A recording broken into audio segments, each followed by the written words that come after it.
Welcome everyone. Today I have a special farming guide for Diablo for Season 1.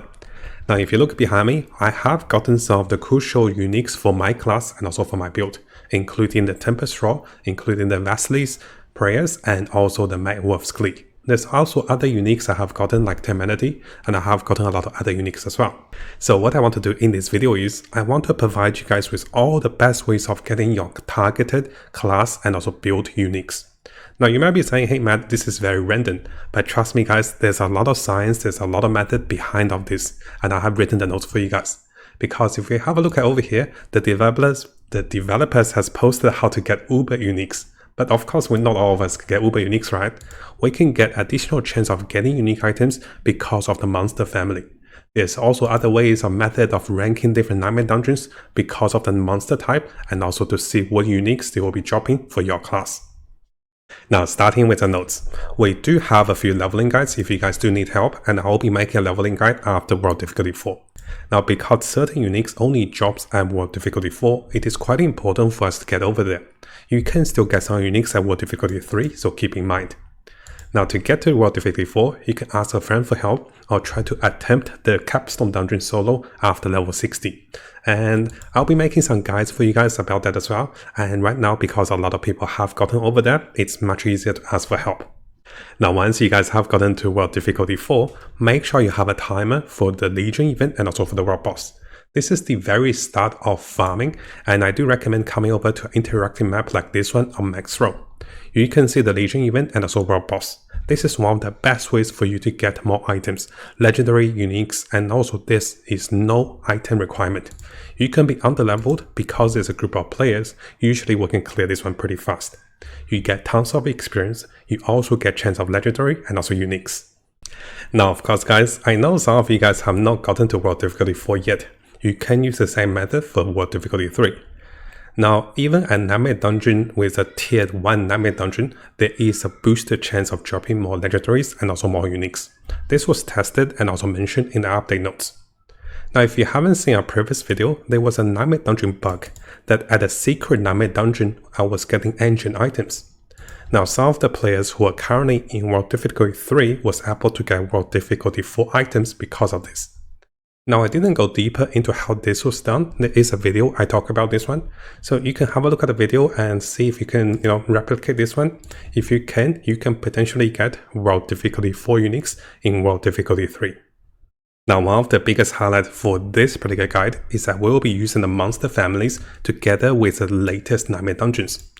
Now, what does that mean? So if you guys didn't know, Blizzard have announced previously that monster families, depending on the monster types, they will provide you with bonus drop rate of certain items.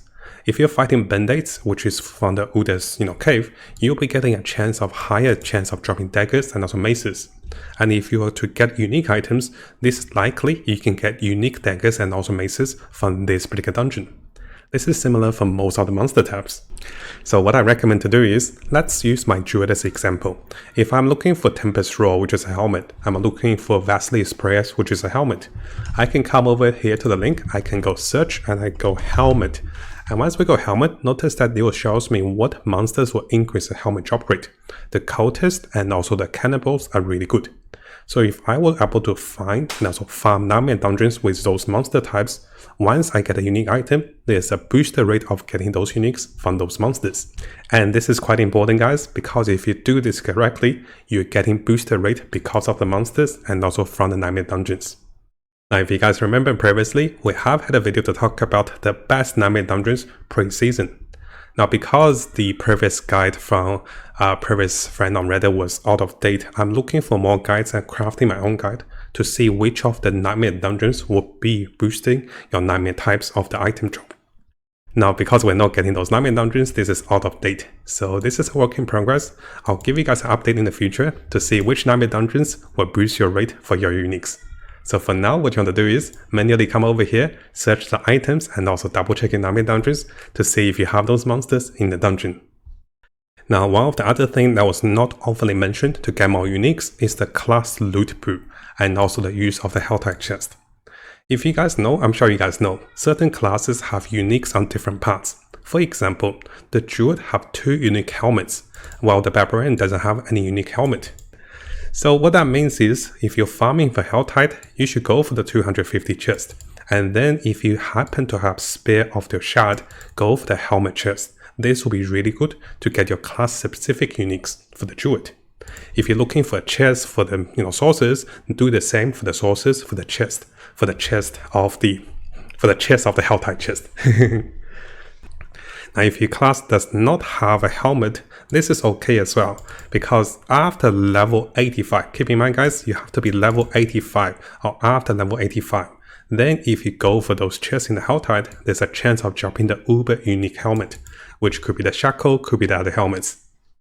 Now, on the topic of more rare unique items, so if you guys are going for temerity, if you guys are going for certain items like the uber uniques over here that was mentioned by Blizzard, those like ultra rare grandfathers, there is a way of getting those. Now, firstly, for items like temerity, they're 4 times less likely going to drop compared to your class specific uniques. Now, you can use the same method of farming for those items. So you can go for monster family that drops the pants for your dungeon, or you can go for the health height chest that also drop the pants. This works if you're going for temerity for your build, and similarly for any of the shared uniques, you can use this method. Now finally, as a reminder to get items that is ultra rare like the Harlequin's Quest or the latest unique lens or the spear that was coming with Season 1, you have to be level 85 plus against the enemies, and this is quite important. And those items will be dropped at item level 820. So what you want to do is, you want to be killing monsters over 85 levels, and this is confirmed by Blizzard. You can be farming nightmare dungeons at level 31 or tier 31, and this will enable those monsters. Similarly, if you're at level 83 and you do the health height, this will also provide you with a chance of getting jackpot items from those dungeons. Now, of course, you can use the similar method to farm ultra rare unique items in the nightmare dungeons using the monster family. I'll be updating this guide for you guys very soon. Now, hopefully you guys found this video helpful. Because using this method and also farming certain dungeons, I was able to get some really good uniques very fast in the game. And this helps me to build my main build. Yes, I'm currently a druid. I'll be building a meta druid very soon for you guys, and we'll be trying a lot of different builds with druid to push for higher levels, to be farming, and also to be going for Uber Lilith. Now, if you guys haven't subscribed, it is a really good time to do so, because I'll be covering tons of Diablo 4 related topics and also videos and also guides. We'll be looking to the top meta builds, no-meta builds, leveling up, and also Paragon tricks. We're also looking to the latest events and also official updates, and also changes to different characters and also different builds in the game. So make sure you hit that subscribe button and also turn the notification on, because a lot of you who are watching the videos have not subscribed. You can see 80% of the viewers who are watching our videos have not subscribed, so make sure you subscribe to stay tuned for the latest update for Diablo 4.